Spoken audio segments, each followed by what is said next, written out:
നമസ്കാരം.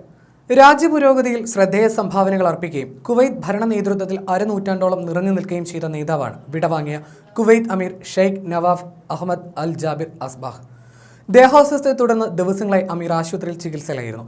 തുടർന്ന് ആരോഗ്യം തൃപ്തികരമായെങ്കിലും ശനിയാഴ്ച ഉച്ചയോടെ മരണപ്പെട്ടതായി ഔദ്യോഗിക അറിയിപ്പ് വന്നു.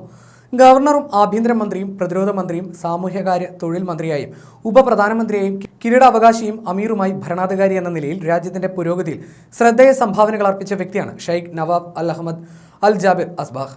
കുവൈത്തിന്റെ 16ാം അമീറായിരുന്നു Sheikh Nawaf Ahmad al Jabir al Sabah. Kuwait രാജകുടുംബത്തിലെ ഏറ്റവും മുതിർന്ന അംഗമാണ് ഷെയ്ഖ് നവാഫ്.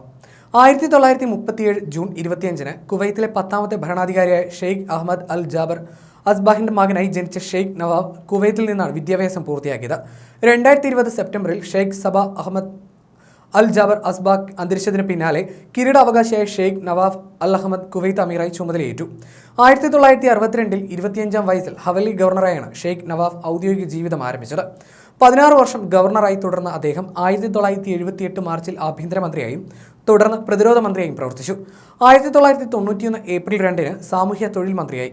1988 ജനുവരി 26-ന് പ്രതിരോധ മന്ത്രിയായിരുന്നു. 1978 മാർച്ച് 19-ന് ആഭ്യന്തര മന്ത്രാലയത്തിന്റെ പോർട്ട്ഫോളിയോയുടെ ചുമതല അദ്ദേഹം വഹിച്ചു.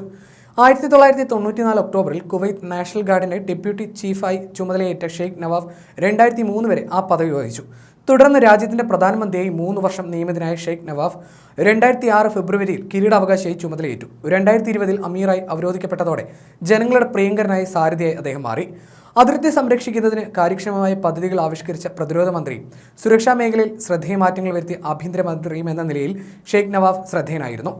കഴിഞ്ഞ മാസമാണ് അടിയന്തര ആരോഗ്യ പ്രശ്നത്തെ തുടർന്ന് അമീറിനെ ആശുപത്രിയിൽ പ്രവേശിപ്പിച്ചത്. ദേഹാസ്വസ്ഥയെ തുടർന്ന് ദിവസങ്ങളായി ആശുപത്രിയിൽ ചികിത്സയിലായിരുന്നു അദ്ദേഹം.